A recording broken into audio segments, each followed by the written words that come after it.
Happy 1 year of In Full Stride, everybody. I'm Carson Gambaro, sitting right where it all began, Stillwater High School, my alma mater, where I came here on October 2nd of last year to make the official announcement video that I was starting my own track and field podcast.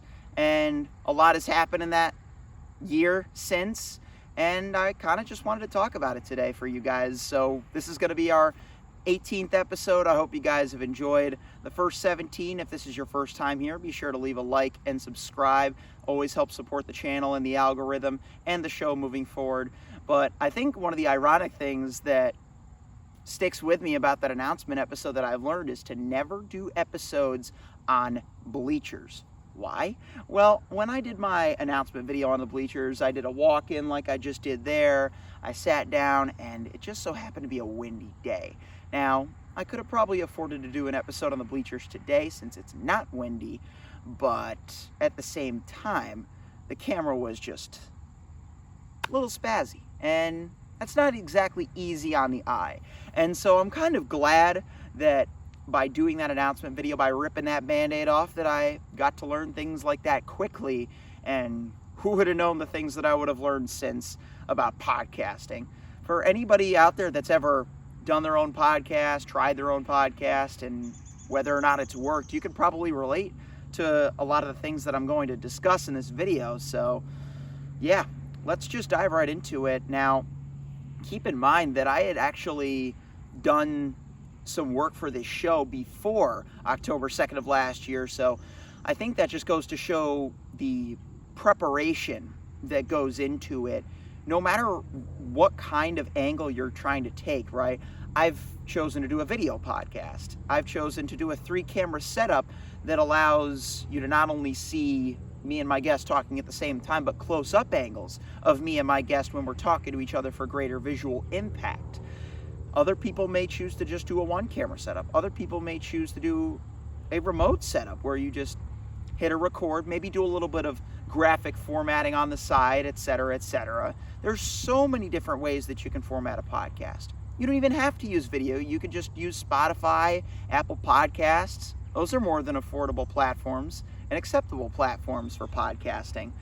This just happens to be the one that I've chosen, as it is the one I am most familiar with. So yeah, knowing that, I had to do a lot of work in advance to the first episode. I had actually recorded the first episode with Kyler Alston, shout out Kyler, on, I believe it was one of the last few days of September. I know I got the Instagram memory just a few days ago, but that's one thing that I wanted to speak upon too, Instagram. Making In Full Stride more than a podcast, I would say, has been one of its biggest successes in year number 1.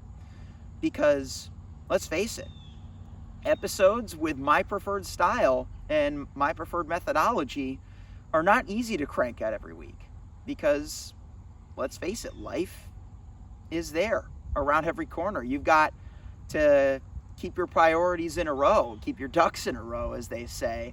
And so I had to sometimes sacrifice what would normally be time for an episode, time for real life.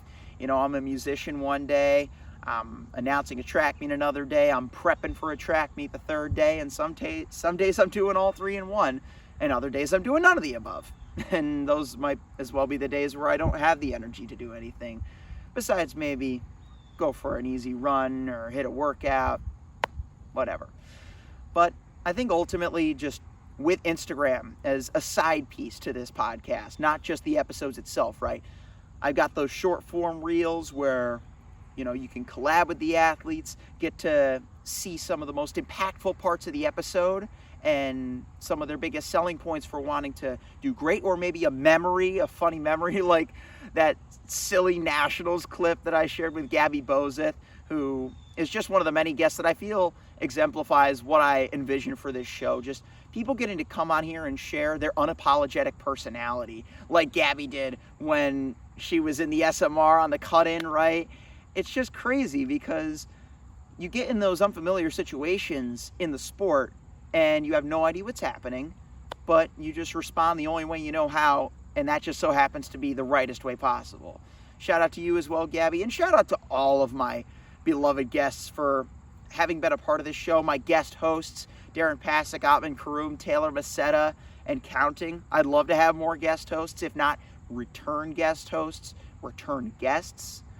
Ultimately, what I'd like to build just through the following of 600 plus followers that I've gained is a wider family. Not just a following of a show, people that listen to the show, but people that support each other. And I know most of it has been within the boundaries of the great empire state of New York, but I really do hope that in this second year and beyond that we can really expand a little bit. I do have a few things in mind for doing that, none immediate, but we'll have to stay tuned. Another thing that I've learned is that it's important to be flexible too, because, you know, the way I started with my setup, I mentioned the 3 cameras. I also used 2 mics, right? And with audio editing, that adds a lot of time to the process, as I quickly realized. The way I envisioned it, right, it was about the easiest thing I knew, because you plug one mic into one camera, one of the side angle cameras, you plug the other mic into the other camera. You line them all up in Adobe Premiere and mix and match from there.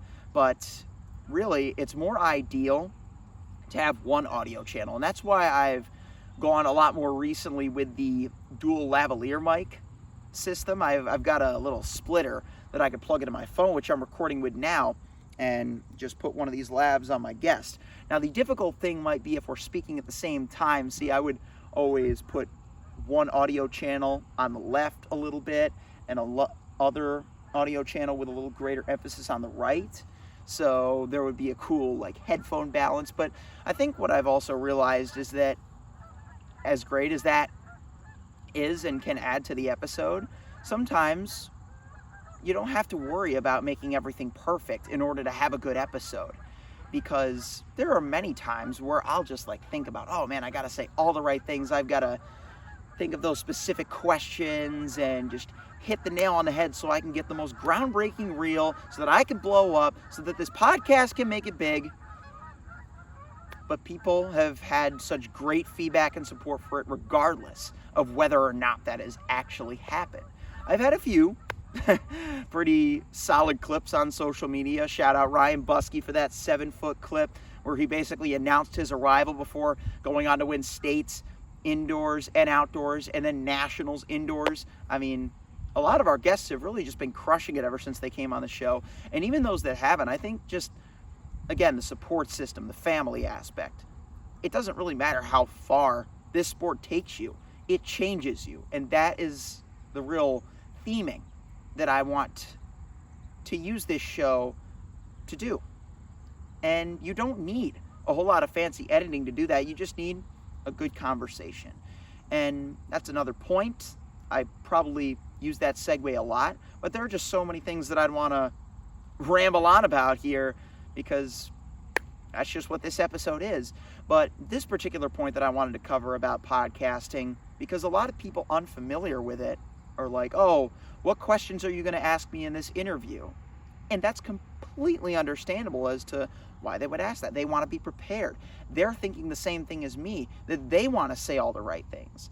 And that's just human nature, especially as track and field athletes competing and trying to outdo our own numbers. It's a materialistic sport where we want nothing but the best and the most for ourselves. And that's just part of the hunger it is to be great that exists within us. But at the end of the day, you just have to remind yourself that, similar to what I talked about with Gabby earlier, just do what feels right in that given moment. And there are going to be things where that theory applies in this little ramble today. And I think that's the important thing about why I started my podcast, because it had been something that I'd been thinking about for a while. How am I going to do this? What approach am I going to take? A lot of the same things that I still think about heading into episodes nowadays. But I just ultimately had to start it, because had I not started it then, similarly to how I probably said it in my intro video up on those bleachers last year, you just got to start it and get it going. Because the more you just think, the more it stays an idea and never becomes a reality. And even if there have been multiple months at times between episodes of In Full Stride, it's still a reality now. And that is one thing that I'm just most proud of. I'm, of course, extra grateful for everybody's support. If you're enjoying the show, please leave a like and comment below. Really helps support the channel. Also subscribe. We always got to conquer that algorithm. You know how it goes. But, you know, even if we don't conquer the algorithm, I think another thing to consider is, what about those guests who maybe haven't shown us their best yet? What if they come out of even further from nowhere in years down the line?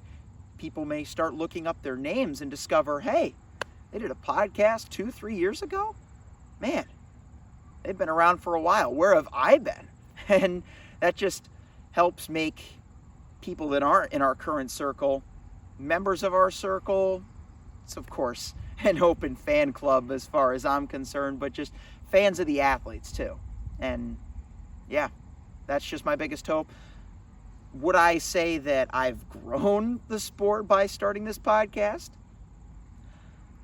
Selfishly, yes, because had I not started it, I would have selflessly said no, at least from that angle, because I'd like to think with other coverages that I do that I at least put in the effort to grow the sport. But ultimately, I think that's the big thing about this podcast, is what I put into it to grow the sport, not what I get out of it in terms of the numbers or everything, right? 600 followers in the first year, that's a nice number. But even if it was half that and we had twice as many episodes, right? You could just mix and match the numbers of episodes of 10 hours of real life podcasting. You could just plug and play all those however which way you succeed. Standards are subjective. And that's another thing that kind of circles us back to the materialism of track and field, that we have to just give ourselves a break and acknowledge the work that we put into the sport, whether or not those numbers are meeting our specified goals. Like, for example, I've been training for years and years and years to break my 400 PR. I ran my 3 fastest open 400 times ever this summer, but I still consider 54, which I split in my final ever race on this track, as my true PR, you know. And even though I didn't hit that this year, due to whatever reason, I'm not in a place where I need to worry about making excuses for that. And I don't really make excuses for gaps in episodes. I try not to say, oh, it's life, oh, my hard drive had a data recovery issue, because as I found out, that hard drive data was not recoverable. I did have to, unfortunately, bite the bullet on that data, but I also found a way to get my graphics right back the way I had them before, to get my templates, to reaffirm my vision before heading into episode 6 with Colin Gilstrap, another guy who's been crushing it since our episode. He completed his comeback all the way to winning another CAA title and competing at regionals again, which was a downpour. Didn't make it out of the first round, but he's still got at least 2 years left at Stony Brook, so Godspeed to him, Godspeed to you all. And yeah, I think moving forward though, just another thing that I'd like to talk about are some goals for the next year. And again, whether or not I hit all of these, I'm still gonna have just as much gratitude for however much support I do or do not get. So let's get to scheming, shall we? So in year number 2, by this time next year, by October 2nd, 2026, I would like to have reached 50 episodes. I was thinking maybe 40, but we're going to shoot higher. We're going to get to 50. And even if we don't get to 40, oh well, I'm going to shoot for 2,000 followers. Yeah. I am hoping to somehow get to 1K by the end of this calendar year. And whether or not that happens, oh well. Whether or not I do any more silly challenges, whether or not I run that 800 that you all want me to run at the 800 followers special, no matter what I do or don't do, you know, it's always fun to set those goals. And I think some ways that I'll be better able to achieve those goals are being a little bit more flexible with what I put into the show. And yes, I've been very adamant about doing in-person episodes, but I've talked to a few people that are just from a little too far off my beaten path, where a Zoom episode would be just fine. I've actually got a Zoom episode coming up very soon, in 2 episodes from now, on my planning docket. So there you go. We're already adapting and changing into year number 2. And I've already figured out the formatting, properly recording in the gallery view, setting up the graphics the way I want them, similar to how we see with episodes from Sidious Mag and their remote interviews that Chris Chavez does with some of the top track stars and coaches.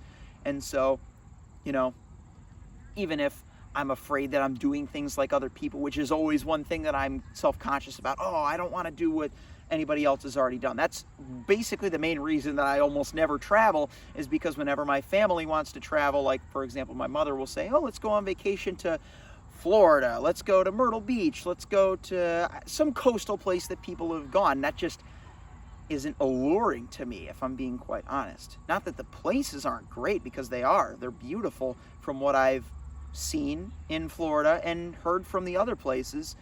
But, part of me just wants to just drive aimlessly around the country and see whatever comes my way. And I just hope to keep that adventurousness no matter where I go with this podcast, no matter how many more tours I do. I'd like to do at least one more tour in the next year of some other location.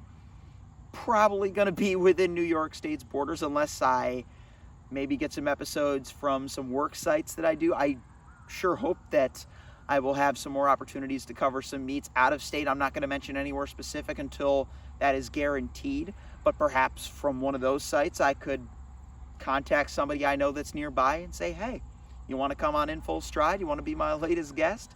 And, there's people surprisingly in a sport like track and field, in comparison to other sports. You think of collegiate athletes in football. How often are they going to be available to do a podcast? How often are professional athletes in the NBA going to be available for a podcast? But there are people I know with similar sized shows to me that have been able to land people of that stature in track and field. And I think that's just ultimately the growth that I can seek to continue to bring to the sport through In Full Stride, through all the other things that I do, through just talking to people, being around people that love the sport. I think that's just been one of the big ways that I've been able to intricate myself into the track and field scene. And of course, I've still got a lot of intrication to do. That's the way I like it, though. Stay hungry, just like chasing that 54 in the 400. And so I look forward to all of what's to come. I appreciate all of you for the support. As I will say time and time again, I will say it too many times if I have to. Of course, make sure you're following the podcast on Instagram at In Full Stride Podcast, and subscribed, liked, commented. If there's anything I'm forgetting, let me know down below. And don't forget, if any of you come on this show and forget to say something that you've been dying to say, there's always future chances at episodes. And we're going to keep that in mind. We're always going to look to the future on this show from here on out. It's been a great year, and we got an even greater year ahead. Mark my words. Peace.